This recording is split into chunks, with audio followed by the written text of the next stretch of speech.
شكرا يا ربي شكرا هديت قلبي شكرا نورت دربي شكرا شكرا يا رب شكرا يا ربي شكرا هديت قلبي شكرا نورت دربي شكرا شكرا يا رب شكرا يا منزل القرآن.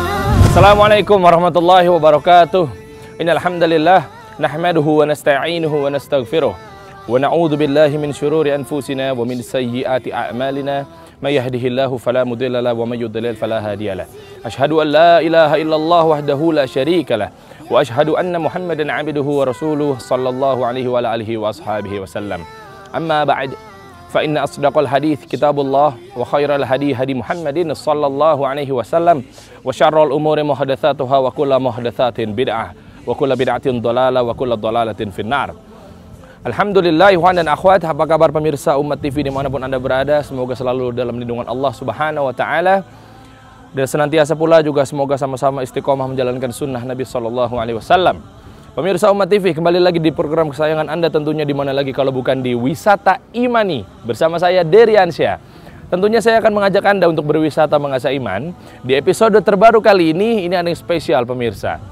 Pertanyaan muncul dari saya buat Anda. Jika Anda dikasih tanah 70 hektar, apa yang Anda bangun? Mall? Perumahan? Tempat-tempat rekreasi hiburan? Apapun. Pertanyaan lagi nih. 70 hektar dikasih waktu 7 tahun untuk membangun. Apa yang Anda lakukan? Baik pemirsa Umat TV, ada hubungannya di dalam episode kali ini. Beliau yang bernama Ibu Hajah Dian Almahri dikasih kepercayaan oleh Allah Ta'ala untuk membangun dengan luas tanah 70 hektar dibangun Masjid Dian Almahri. Masya Allah.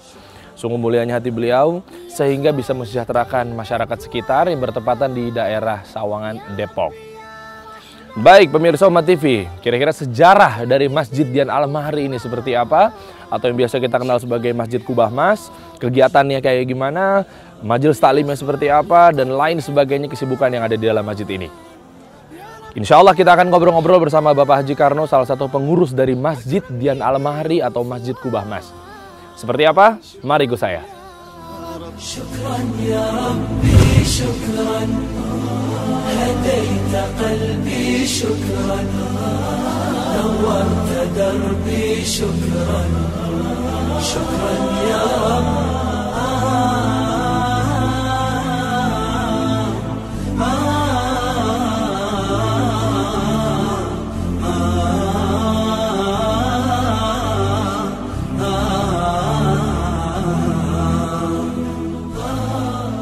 Oh iya pemirsa Umat TV, sesuai yang saya janjikan di awal segmen, saya akan bertanya-tanya kira-kira bagaimana sejarah dari Masjid Dian Almahri atau yang biasa kita kenal sebagai Masjid Kubah Mas.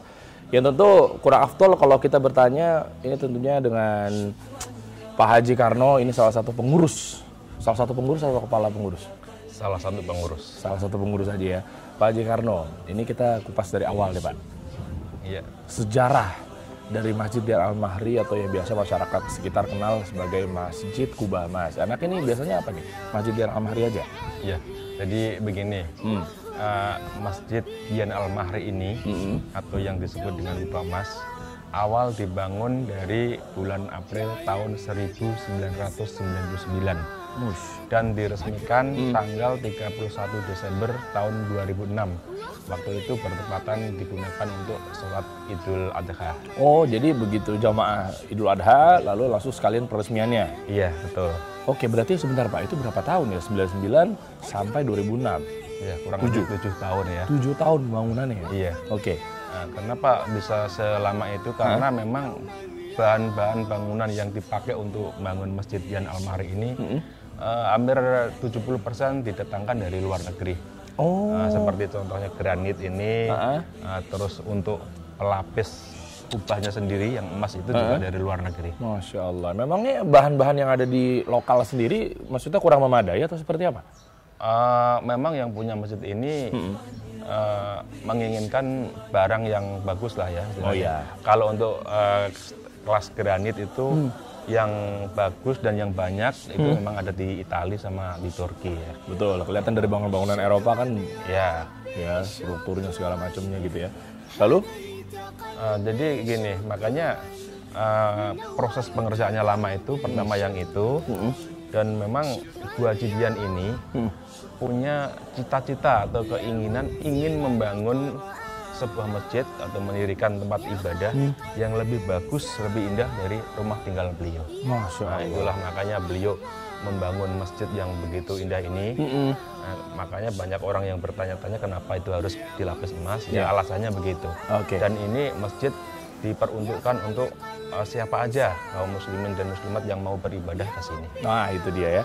Tadi Pak Haji bilang bahwa niat beliau dari Buah Jidian itu kan ingin membuat masjid yang diperuntukkan untuk umum, ya bisa mensejahterakan masyarakat sekitar.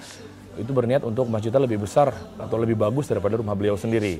Berarti bisa dibilang rumah beliau ada di kawasan masjid ini ya Pak ya? Iya, yang beliau ada tinggal di sekitar wilayah sini juga. Rumah ini ya berarti ya Pak ya? Betul. Wih, Masya Allah, itu juga besar juga ya Pak ya? Iya. Tapi masjidnya betul lebih besar lagi ya? Iya, yang jelas lebih bagus dan lebih indah. Ya. Oke, ini untuk total dari luas tanahnya aja deh Pak Haji. Untuk keseluruhan total area masjid ini kurang lebih 70 hektar ya. 70 hektar. Pantesan 7 tahun ya, luas juga ngebangunnya ya. Iya, dan itu kan nggak sekaligus, jadi secara bersambung gitu ya. Awalnya gimana? Sampai akhirnya pemilik atau Bu Haji berniat, oh nih bangun masjid di sekitaran sini nih. Memang beliau sebelumnya punya tanah di sini, atau memang tadinya tanah kosong, atau pemukiman lalu beliau beli? Sejarahnya gimana sih? Sebagian besar tanah kosong, ada beberapa pemukiman di daerah sini, dan ada salah satu rumah yang waktu itu dipergunakan untuk peribadatan agama lain. Dan di mana?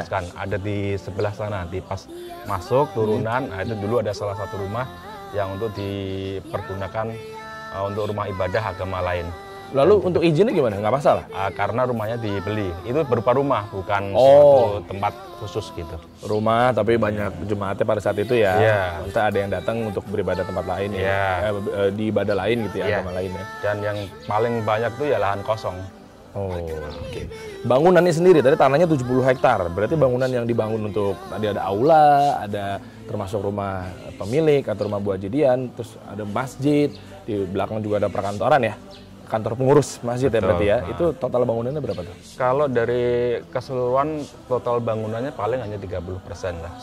Selebihnya itu untuk penghijauan. Ya. Oke, kita masuk ke jamaah deh. Masjid Dian Al-Mahri ini menampung berapa total jamaah ikhwan dan akhwat? Itu ketawanya kalau full semua itu untuk sholat id ya, kurang lebih hampir 10 ribuan dah. 10.000 jamaah ya. Wih, berarti Masya Allah nih jemaahnya bisa mengalahkan konser-konser luar sana. Iya benar-benar. Sholat Jumat pun ramai ya Pak Ji? Alhamdulillah kalau sholat Jumat pas hari libur itu menampung kurang lebih ya 7 ribuan orang bisa. Hampir menuju ke hari raya berarti ya? Iya, kalau hari libur Jumatnya ya. Tapi kalau hari Jumat biasa paling sekitar 4 ribuan.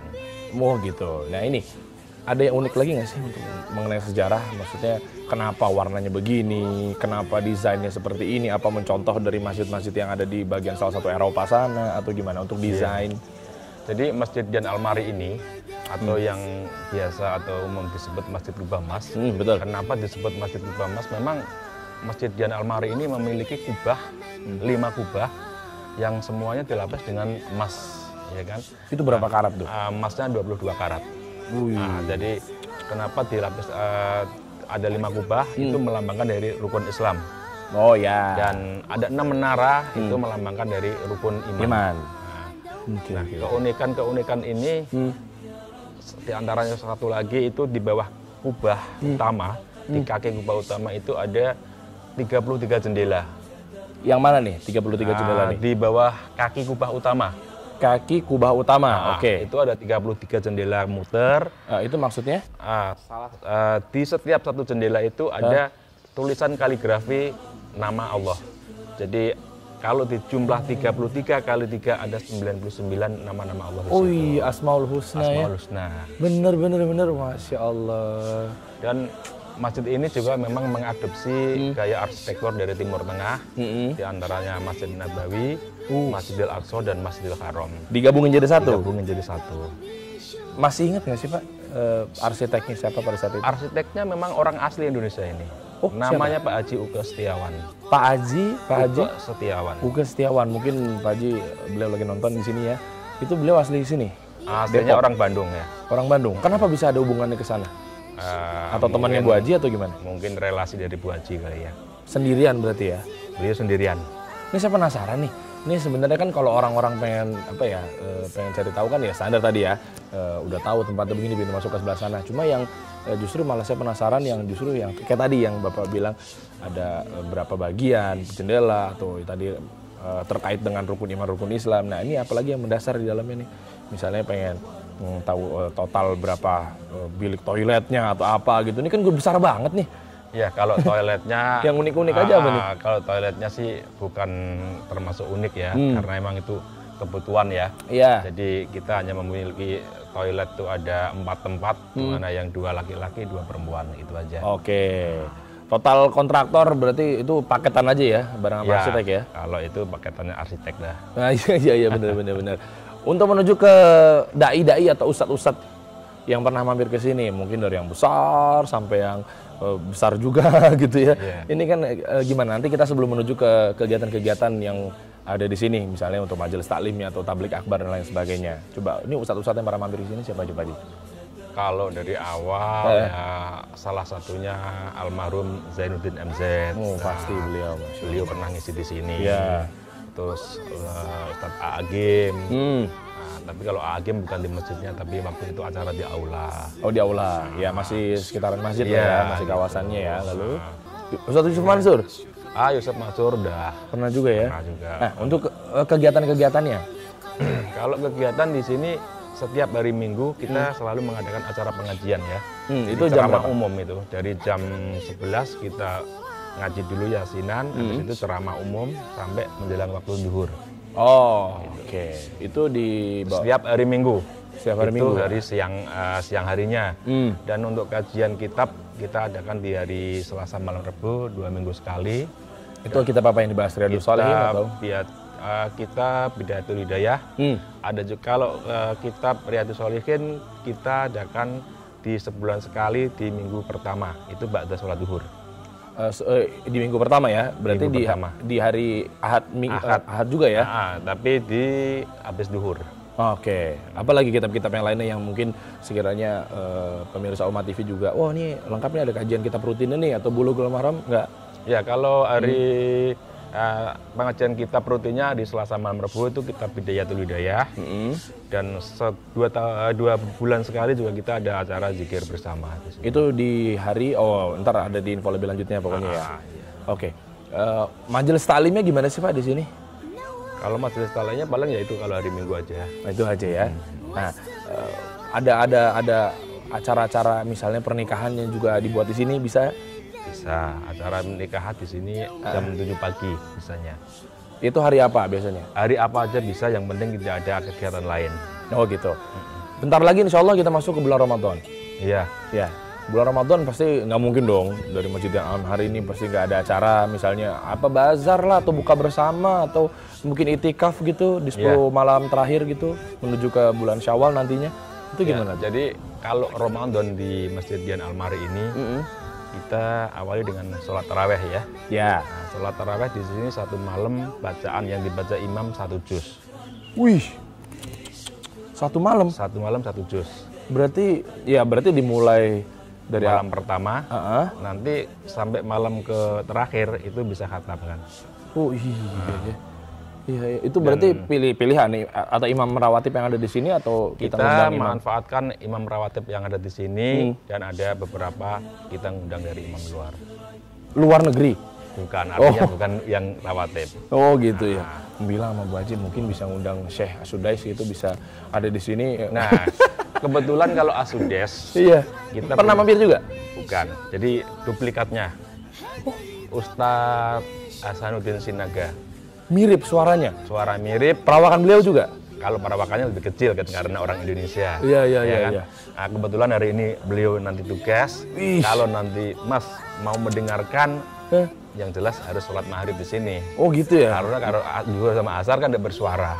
Iya benar. Tapi beliau berarti ada nanti insya Allah maghrib. Nah, Suaranya mirip sekali. Ya, menurut cerita dulu karena beliau juga imam di Istiqlal. Oh. Waktu itu almarhum Imam Besar Istiqlal siapa namanya? Iya iya iya Salam Atuh. Iya. Ya, apa? Itu kan menemukan Ustadz Hasanuddin Sinaga dengan Ustadz Syekh Ali Jaber. Syekh Ali Jaber? Bukan Syekh Ali Jaber. Bukan. Yang Imam Asudes. Oh, Syekh Asudes. Ya. Kan ditemukan di Istiqlal. Nah, Oh ditemukan di sana. ditemukan. Eh. Nah, Oh iya pernah waktu itu acara pernah tuh. pernah Betul, kan betul, ke betul, Indonesia. Nah, waktu itu Imam Besar Istiqlal bilang suruh ngaji Ustadz Hasanuddin, beliau ngaji, kata Syekh Asudes bilangnya yang Asudes asli beliau. Wih, Masya Allah. Jadi istilahnya Yang asli pun suaranya- juga mengakui kayaknya lu yang kayak gue banget ya, kayak gitu ya. Iya, jadi mirip. Jadi itu salah satu imam di sini dan imam besarnya dan imam besar di Istiqlal juga. Ustadz Hasanuddin Sinaga. Sampai syukuran juga pasti ya. Habis 30. Ya, pastilah. Pasti. Masya Allah. Boleh ntar lah kita nunggu. Ini syutingnya lamain aja Pak sampai maghrib Pak. Ya nungguin apa-apa, sambil nunggu. nanti nunggu. Sambil nunggu ya. Nah. Syuting terus aja, rollingnya terus. Oke Dan oke. lebih terasa itu kalau sholat taraweh ya, beliau kan Oh, iya. dari imam satu juz itu di sini satu imam. Kalau di Mekah kan 2 imam kalau di satu juz ya. Iya. Nah, di sini alhamdulillah 1 imam. Kalau di Mekah 2 imam 1 juz. Iya. Kalau di sini 1 imam 2 bayaran berarti kan. Bahkan capek Pak. 1/2 juga. Bisa jadi kan. Apalagi Pak program-program Nah, ya, Ramadan. jadi untuk sholat taraweh satu malam 1 juz dan untuk buka puasa kita sediakan takjil. Free. Nah, free, takjil aja. Kalau makan besar belum ada. Oke. Karena kita nggak bisa menyiapkan mengantisipasi jamaah yang datang. Iya. Nah, terus untuk malam Nuzulul Quran juga kita ada acara. Dan untuk 10 hari terakhir kita mengadakan acara itikaf. Oh ya. Jadi acara dimulai dari jam 2 pagi. Biasanya itu dimulai dari muhasabah untuk ceramah agama lah sebentar. Habis itu sholat malam berjamaah. Setelah selesai kita mengadakan makan sahur bersama. Dan itu berapa untuk kapasitasnya? Bebas. Bebas. Jadi berapapun kita terserah. Tapi yang kita sediakan ada yang biasanya kalau malam-malam ganjil itu lebih banyak daripada malam genap. Oh iya. Konsumsinya dari masjid dan itu tidak dipungut biaya. Wih, di mana? Di Selasar sini kan? Di sini, di luar masjid. Makanya kita di luar masjid. Semua lah, rame lah berarti. Iya. Ada pengalaman seru nggak sih Pak? Selama Bapak kan di sini kan Pak Ju mungkin udah berapa tahun ya. Ada cerita apa kayak dipakai apa nih masjid kan pasti kan banyak ya. Dibuat tempat wisata juga iya. Makanya sesuai program kita wisata imani kan kita berwisata mengasah iman. Itu kan juga iya, ada nggak sih? Saya pengen tahu deh. Pasti kan dulu kan heboh banget tuh. Waktu Iya, saya kalau awal-awalnya memang belinya itu ya tidak kurang dari 10.000 pengunjung ada. Awal-awal ya. Awal-awal. Dari tahun pertama sampai ke 4 lah. lebih banyak di luar masjid apa dibanding di dalam masjidnya? Lebih banyak aktivitas foto-foto di luar masjidnya Pak? Kalau di awal banyak juga yang di masjid. Di dalamnya juga. Karena ya? orang penasaran ingin melihat dalamnya. Iya. Tapi kalau untuk 4-5 tahun ke sini ya sudah karena udah melihat dalamnya lebih banyak di luar. Oke. Ini terakhir ya Pak, terakhir justru malah saya tarik mundur ke belakang. Tadi saya kelewat sebenarnya, mungkin mewakili pemirsa Sama TV juga setuju sama saya mudah-mudahan insya Allah ya. Jadi gini, dulu ya, saya tadi kelewat pertanyaannya. Terpikir ini pengen bikin masjid sebesar ini, ya kan? Terus kasih tahu bocoran, mungkin Pak Haji juga tahu untuk dana yang disiapkan untuk membangun masjid ini. Ya kan dulu kan sempat heboh banget, ini yang punya ibu-ibu. Wah Masya Allah ya. Ibu saya juga seperti itu, main-main ke sana yuk ke Bahmas, yang punya Ibu Haji. Apa sih di benak Bu Haji sampai akhirnya nih uang sekian banyak dijadikan masjid sebesar ini gitu. Ya jadi Gimana sih? Ini tadi pertanyaannya kelewat sebenarnya nih. Mungkin mewakili pemirsa pengen tahu saya nih. Berapa dana yang terkumpul udah nabung capek-capek besar tiba-tiba ya bagus mulia Masya Allah. Bukan bikin masjid daripada dipakai hura-hura yang nggak bener kan ya. Jadi saya jelasin lagi, yang punya ini Ibu Haji dan Bapak Haji. Betul, Nah, ya kan? betul. Berdua, karena Ibu Haji Dian dan Pak Haji Maimun Ar-Rasyid ini suami istri. Betul. Yang saya tahu justru kan dulu kan kayaknya Ibu Haji terus Iya. yang selalu dipegang karena kan Masjid Dian Al-Mahari. Oh, Iya. ibunya nih Ibu Dian nih gitu Nah, ya. kan. Dan untuk mengenai dana, beliau pun tidak menghitung dana yang dikeluarkan untuk membangun masjid ini. Serius, Pak. Ini betul-betul dari hati beliau bilang, jangankan kalian yang bekerja, saya yang mengeluarkan duit aja saya nggak menghitung. Itulah hebatnya Bu Haji Dian. Masya Allah. Jadi, kalaupun ada yang tanya habis berapa duit, beliau juga nggak bisa jawab. Oke, gini Pak, ini maaf saya potong sebentar, ini menarik soalnya nih. Kan tidak berpikir bahwa, wah nggak tahu lah duitnya bisa berapa. Tapi kan setidaknya kalau kita ingin membangun sesuatu, minimal rumah deh. Yang saya tahu nih ya Pak ya, ini kan ya ada DP lah atau apalah istilahnya. Masa tiba-tiba tukang panggil beli bahan, kan nggak tahu mungkin perjanjian beliau sama para kontraktor atau para arsitek seperti apa. Tapi yang jelas kan pasti kan ada minimal ada uang yang keluar. Itu gimana? Masa tiba-tiba langsung bangun aja tuh masjid? Ya kalau untuk masjid, memang beliau bilang tidak dihitung berapapun yang keluar, dan beliau juga artinya tidak mengingat-ingat lagi uang yang sudah digunakan untuk membangun masjid. Toh juga ini karena Allah bangunannya untuk Dan masyarakat. kalau ditanya juga ya. ini duit dari mana, beliau selalu bilang datangnya dari Allah. Wish, Ya. Masya Allah. Ini nih bener nih harus dicontoh nih. Ibaratnya orang kaya tapi tetap urusannya udah serahkan pada Allah, nggak ada urusan gimana-gimana ya. Oke lah, baik Pak. Mungkin ada yang mau ditambahkan ini untuk menutup segmen kita di episode kali ini.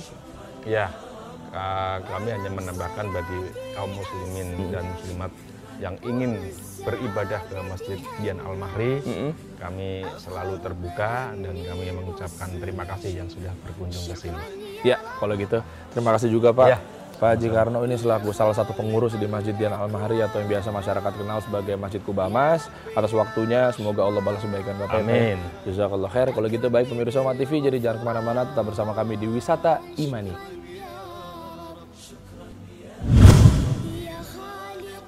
Baik pemirsa Umat TV, dimanapun Anda berada, masuk ke ujung segmennya di mana sama-sama kita ketahui dari Bapak Haji Karno. Tadi kita bisa mengkuak sejarah dari Masjid Dian Al-Mahri ini seperti apa, atau yang biasa kita kenal sebagai Masjid Kubamas. Dari 70 hektar dibangun masjid, namun ada rumah beliau, Ibu Haji Dian Al-Mahri. Ada juga aula yang biasa disewakan kepada orang-orang yang sekiranya ingin bikin acara di sini, dapurnya dan lain sebagainya.